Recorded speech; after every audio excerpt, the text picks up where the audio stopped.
13-time WWE World Champion Randy Orton recently took to Twitter in order to respond to a viral AEW clip that showcased one of the Creepers throwing punches straight to the mat instead of aiming for Dustin Rhodes' head. Orton, who in doing so also took shots at former WWE star Enzo Amore, has now received a response from Bullet Club's Tama Tonga, who also seems to have his fair share of real-life issues with Amore.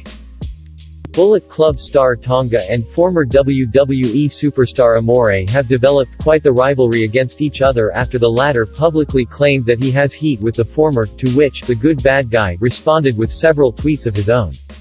Following the botch on this week's AEW Dynamite, Tonga once again took to social media and targeted the former WWE superstar in his own way. In response to the botch, Orton took shots at Amore on Twitter and stated that the real one can come back to the top company so that he could teach him how to throw a punch. Tonga was quick to take another jab at the certified G in his reply to Orton, claiming that the Viper would be wasting his time as the former WWE superstar couldn't learn how to throw a punch even while he was there in the company. While it's unclear when this was taken, Scott Dawson of The Revival took to social media to tweet out a picture alongside AEW's Private Party, with the caption reading, "Tag Team Wrestling." The picture, though not confirmed, suggests that it was taken at the Broccolino restaurant in Brooklyn, New York. Presently, the two are probably not the happiest of campers within WWE. A recent report going around is that the pair is being turned into a comedy act. It should be noted that their contracts expire in April 2020. The Revival is possibly one of the best WWE tag teams in the last few years. They were the NXT Tag Team Champions and then made their way to the main roster. But their run in WWE's top tier hasn't gone as planned. They did win the WWE Raw Tag Team Championship twice and WWE SmackDown Tag Team Championship once. But they have been unsatisfied with their run and asked for their release earlier in the year. Will the Revival go to AEW? There are strong hints that they will end up in AEW. Cody Rhodes and the Young Bucks have always referenced them on being the Elite, and the Revival has also done the same on social media.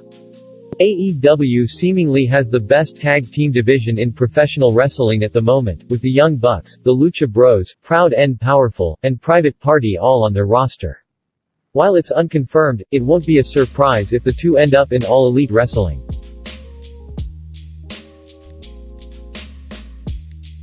This past week on SmackDown, the Universal Champion, Bray Wyatt, The Fiend, was not on the show. His music did hit at the end of the show, following the tag team match between the team of Daniel Bryan and The Miz vs. King Corbin and Dolph Ziggler. After SmackDown went off the air, The Fiend arrived at the ring and attacked all four superstars involved in the final match of the show. Ziggler was the first one to face the Brood of The Fiend, followed by The Miz, and then King Corbin. Fans at the venue have said that even Bryan was attacked by The Fiend. The Miz and Bryan won the tag team match, despite being at loggerheads with each other earlier in the show. It's well established that the two don't like each other, and both of them want a shot at The Fiend's title. On next week's SmackDown, we will witness a triple threat match between Bryan, The Miz, and King Corbin, and the winner of that match will face The Fiend for the Universal title at Royal Rumble.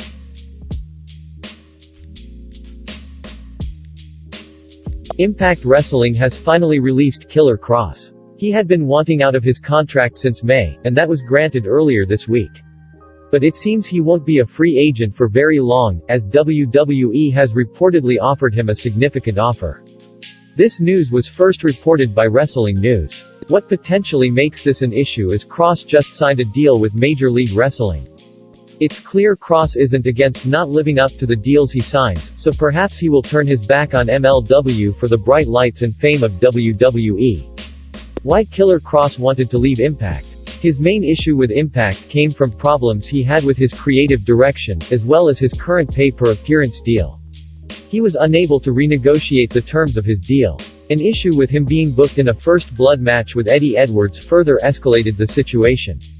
Kross did not want to blade for the match, using fake blood instead in his defeat. That was his final appearance for Impact, as he was not used in the tapings going forward, with negotiations continuing as a stalemate until December when he was released from his deal. Killer Kross is no doubt a solid worker who has an intimidating size and look. He's exactly the type WWE likes, someone who they could even have skip NXT if Vince takes enough a liking to him. If the news of him getting a big offer is true, the interest is clear.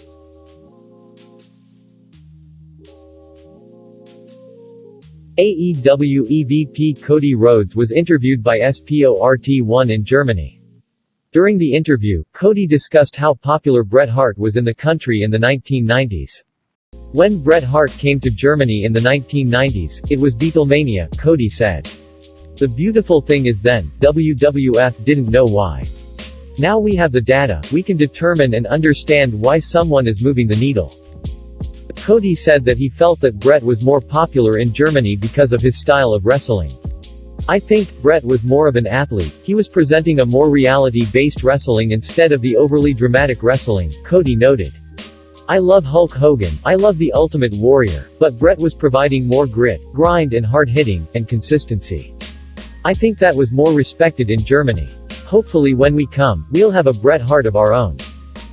It has been a busy time for Cody since he received his requested release from WWE in 2016.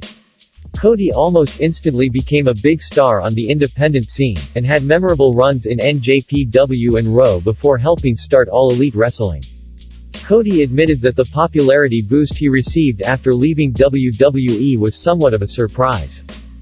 I don't think I expected it, Cody admitted. The truth is, I am very honest to myself when it comes to my spot on the card.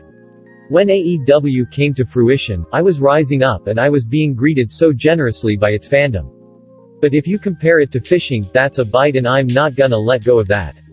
That's what wrestling is about. The beautiful thing about AEW is that everybody thinks that way, everybody wants to be at the top, but everyone's doing it the right way, by performance. AEW got off to a hot start when it was officially announced this year. Roman Reigns commented on the new promotion this past August, stating that it would be generous to refer to AEW as competition to WWE.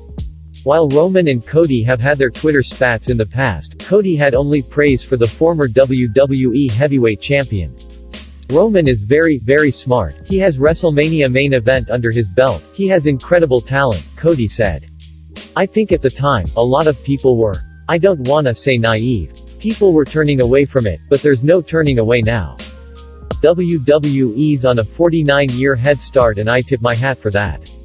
But what we're doing is to build upon what fans have been talking about for 20 years, what they want from a wrestling product and what perhaps wasn't delivered to them. We want to be the alternative. If that means stepping into competition, so be it. It's better to have competition, for me, for Roman, for everybody.